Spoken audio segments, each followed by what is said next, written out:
In this lecture, I'm discussing about the provisions of Parliament under the Constitution of 1973. Actually, Parliament is the legislative body of the state. Basically, Parliament is the supreme legislative body of the country, and its composition and function and powers are laid down in the Constitution of Pakistan under the articles of 50 to 61. So, first one article is about the Constitution of Parliament. Actually, Constitution means the composition, and composition means कि उसके कितने chambers हैं, कितने उसके total members हैं, उनका election, उनका procedure, वो सारा क्या चीज़ होती है. Article 50 defines the structure of parliament, which is a bicameral. It consists of National Assembly, that is the lower house of the parliament, and second one is Senate, that is the upper house.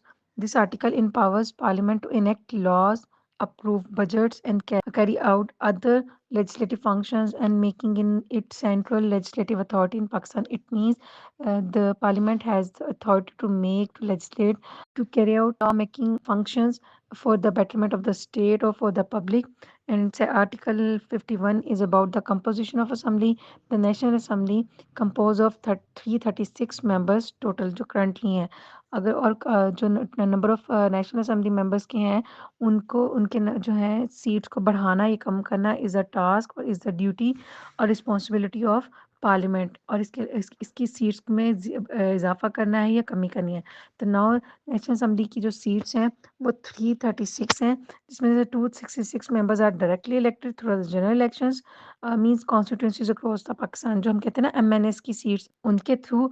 और 60 seats जो होती हैं वो reserved होती हैं for the women's elected through the proportional representation, and 10 seats are reserved for the non-Muslims, minorities, or elected through proportional representation.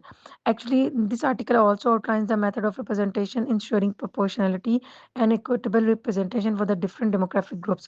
It means उसने कहा कि आर्टिकल जो है डिफाइन करता है कि टोटल मेंबर्स कितने होंगे, उनकी सीट्स की एलोकेशन किस बेस पे होगी.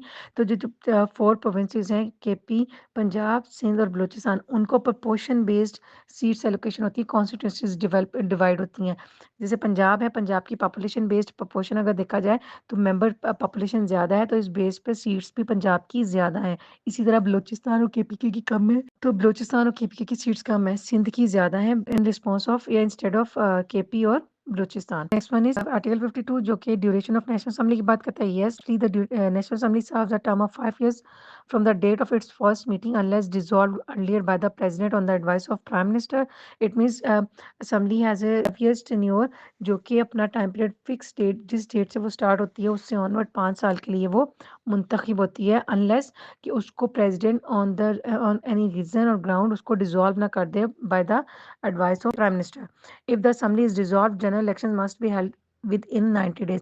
इट मीन अगर जनरल असेंबली को डिसॉल्व कर दिया गया है तो उसको 90 डेज के अंदर अंदर उस डिसॉल्व करने के बाद नेशनल असेंबली के जो नेक्स्ट इलेक्शंस हैं वो 90 डेज के अंदर अंदर ही कंडक्ट किए जाएंगे.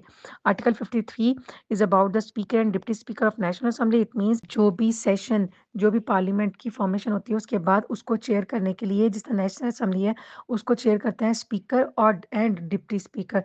National assembly elects a speaker and deputy speaker. Basically speaker presided over the sessions and is responsible for maintaining order and decorum. It means speaker has authority to maintain the law and order situation within the national assembly and maintain all the sessions and maintaining decorum of the institution. And secondly, in the absence of speaker, the deputy speaker performs the function of speaker. It means अगर speaker अपनी seat से absent है या on specific ground वो मौजूद नहीं है assembly में, तो उसके बिहाफ पे डिप्टी स्पीकर वो ड्यूटीज परफॉर्म करेगा. Next one article is article 54, session of the national assembly. The president can summon the national assembly but the assembly must meet at least once every 4 months. Session are called by president to discuss important matters and legislative proposals. It means requirement लगा दी कि कम से कम assembly जो है after every 4 months वो एक कम से कम एक दफ़ा तो ज़रूर मिलेगी. और प्रेसिडेंट भी क्या है नेशनल असेंबली के इजलास को बुला सकता है ऑन स्पेसिफिक ग्राउंड और स्पेसिफिक मैटर्स और इश्यूज.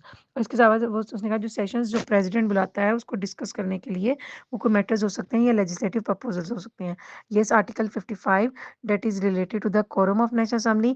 इट मीन्स कि कितने लोग मौजूद होंगे उनकी मौजूद किसी भी बिल को, किसी भी स्टेटमेंट को प्रेज़ेंट करने के लिए, कोई भी एक्ट को पास करने के लिए या सेशन को कंटिन्यू करने के लिए। अ quorum for the meeting of National Assembly is 1/4 of the total membership. It means 1/4 total membership जो 336 जो सीट्स हैं टोटल उसमें से 1/4 मेंबर्स प्रेज़ेंट होंगे, तो वो क्या है कोरम होगा किसी भी मीटिंग को कंटिन्यू करने का। It if a quorum is not present the meeting is adjourned. It अगर टोटल कोरम जो रिक्वायर्ड तो कोरम है वो लोग में प्रेजेंट ना हो तो उसकी मीटिंग को एडजॉर्न कर दिया जाएगा। Article 56 about the president address. It means जब नेशनल असेंबली की फॉर्मेशन होती है तो प्रेसिडेंट एड्रेस करता है at the beginning of its first session after the general elections.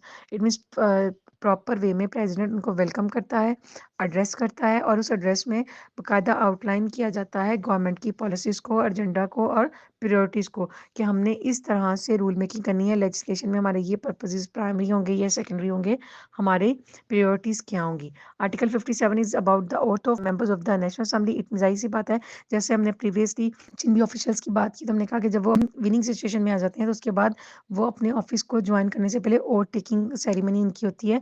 तो ऐसे ही नेशनल असेंबली के जो मेंबर्स हैं must take an oath of office before the participating in legislative functions feeling allegiance to Pakistan and its constitution. It means वो इस चीज़ का taking करते हैं बिफोर देयर ऑफिस कि वो जो भी लेजिस्लेटिव फंक्शंस होंगे उसमें प्रॉपर पार्टिसिपेट करेंगे, प्लस फिर लेते हैं किस चीज़ को कि हम as a citizen of the state and the member of the parliament और द नेशनल असेंबली हम पाकिस्तान को स्ट्रॉन्ग करने में, डेवलप करने में और प्लस कॉन्स्टिट्यूशन की जो हाकमियत है जो उसकी वो सुप्रीम लॉ ऑफ लैंड है उसको प्रॉपर वे में मेंटेन और इम्प्लीमेंट करने में पूरा रोल प्ले करेंगे।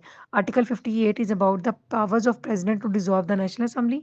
Yes, president has a right to dissolve the assembly by their own will, but on the advice of prime minister. If there is something wrong or there is something disturbing the situation of law and order in the state, it means president may dissolve the national assembly at his discretion, but the resolution is subject to the approval of prime minister in accordance to the provisions of constitution. उसने कहा कि president के पास भी उसकी discretionary पास powers के तहत वो भी कर सकता है, बट लेकिन जो ज़्यादा इसमें इंपॉर्टेंस दी गई है कॉन्स्टिट्यूशन में वो प्राइम मिनिस्टर के प्रोविजंस में प्राइम मिनिस्टर के पास है कि वो उसकी एडवाइस पर असेंबली को डिसॉल्व करता है। यहाँ तक तो था कि जो प्रोविजंस जिसके बारे में बात कहते हैं वो नेशनल असेंबली जो कि लोअर हाउस था पार्लियामेंट का उसके बारे में। अब हम आ जाते हैं कंपोजिशन ऑफ सेनेट जो कि अपर हाउस है। Senate is the upper chamber और upper house of the parliament. Actually senate consist of 100 members distributed as follow. 100 members होते हैं और इक्वली डिस्ट्रीब्यूट होते हैं फोर प्रोविंसेस पर, मतलब 100 डिवाइडेड बाय 4। हर एक को उतनी ही सीट्स हर प्रोविंस वाइज अलोकेट की जाती हैं। Means equal members from each province of the 4 provinces Punjab, Sindh, KP और Balochistan. 3 members from Islamabad and 4 members from each minority groups. Or even though seats for technocrats and ulama ikram also including in this representation. Senate members are indirectly elected by provincial assemblies. उसने कहा कि जो senate members हैं वो indirectly elect होते हैं। जाहिर सी बात है मेंबर ऑफ नेशनल असेंबलीज को हम वोट कास्ट करते हैं जो हमने एमएनएस की सीट को कास्ट किया, लेकिन सेनेटर्स को हम डायरेक्टली वोट कास्ट नहीं करते। पॉपुलेशन डायरेक्ट वोट कास्ट नहीं करती।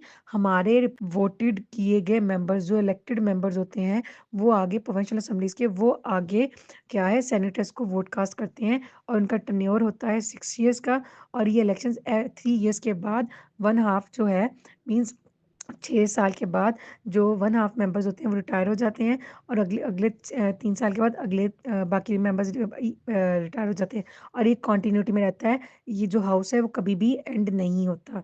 Article 60 the chairman and deputy chairman of senate. जैसे हमने नेशनल असेंबली की बात की कि उसको हेड करने के लिए स्पीकर और डिप्टी स्पीकर होता है, ऐसे ही जो सेनेट को चेयर करता है उसको चेयरमैन और डिप्टी चेयरमैन कहते हैं। Senate elects a chairman and deputy chairman who preside over its sessions. It means they preside or chair the sessions and also maintain the law and order situation within the house and make sure कि जो भी discussions होंगी legislative procedure होगा वो proper way में conduct किया जाएगा।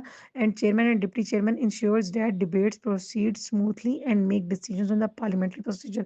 वही बात की मैंने कहा कि जो भी डिबेट्स होंगी वो स्मूथ वे में होंगी और जो भी डिसीजंस दिए जाएंगे वो पार्लियामेंट्री प्रोसीजर के तहत होंगे। And one more thing, in the absence of president, अगर प्रेसिडेंट एब्सेंट होता है जैसे मैंने प्रेसिडेंट वाले टिकल्स में बताया कि जब प्रेसिडेंट जो है वो एब्सेंट होगा तो उसकी या किसी बेसिस पर वो विद इन द स्टेट नहीं है तो उस बिहाफ पर कौन है चेयरमैन सेनेट जो है वो उस एक्टिंग प्रेसिडेंट का रोल प्ले करेगा और अगर चेयरमैन भी मौजूद नहीं है तो deputy chairman. Yes, next one is Article 61, power to regulate procedure in Parliament. Actually parliament has the power to make rules for its own procedure. जैसे कि मैंने स्टार्ट में बात की कि पार्लियामेंट खुद डिसाइड करता है कि नेशनल असेंबली की सीट्स को कम करना है या बढ़ाना है।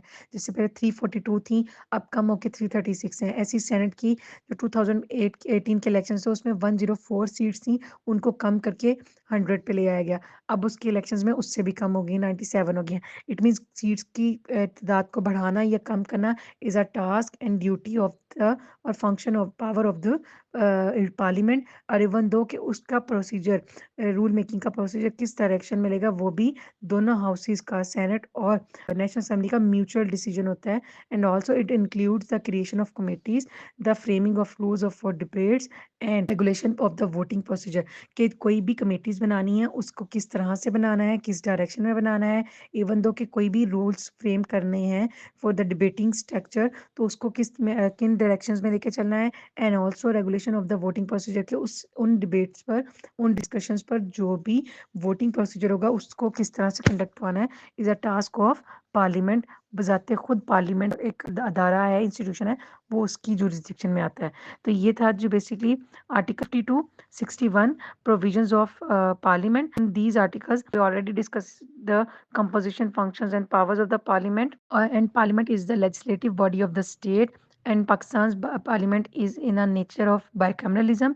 It means there is a two houses, upper house and lower house. Upper house is the senate and lower house is national assembly of the state. Parliament holds significant powers such as law making, budget approval, impeachment of president, constitutional amendment, and also play a central role in the governance of Pakistan. It means constitution की working के साथ साथ उसके अंदर जितनी भी legislative powers हैं वो किसके साथ रिलेट करती हैं, ओनली एंड ओनली पार्लियामेंट। तो ये था जी पार्लियामेंट का की provisions. Thank you very much.